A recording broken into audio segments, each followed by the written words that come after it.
Hello everyone, আজকে আমি খাবো বাতাবি লেবু মাখা মাখা মাখা খেতে ভালোবাসে, তাই আমাদের গাছেই বাতাবি লেবু। এই দেখো গাছে কত বাতাবি লেবু হয়েছে, কি সুন্দর লাগে। যদি নাও খাই তাও দেখতে সুন্দর লাগে গাছে। আমার মাথার উপর দিয়ে কত লেবু লাগছে। আর এই গাছটা না প্রচুর প্রচুর পুরনো, মানে আমি ছোটবেলা থেকে এই গাছটা দেখে আসছি। আর এখন তো এই গাছটা বয়স হয়ে গেছে। লেবু তো একটা সিজন হয় না যে এই গাছে বাতাবি লেবু থাকে, হয়তো খাওয়া যায় না, তখন ভালো থাকে না। এখন ছোট ছোট হয়ে গেছে, দেখে মনে হয় যে লেবু হয়তো। চলো তাড়াতাড়ি একটা করে পারি, তারপর আমার মুখে এসে পড়বে।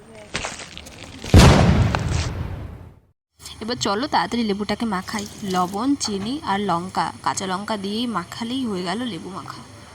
তবে বেশি বেশি তো একটা বড় লঙ্কা দিয়েছি, বাট লঙ্কাটা সত্যি খুব ঝাল ছিল। একটু ঝালটা কম হলে আর বেশি ভালো হতো।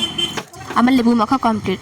তো কি দারুণ লাগছে গাইস, এই কথাটা বলার কোনো প্রয়োজন নেই, কারণ লেবু সবাই জানে যে লেবু মাখা খেতে ভালোই লাগে। তো ভিডিওটা লাইক করে দিও অবশ্যই।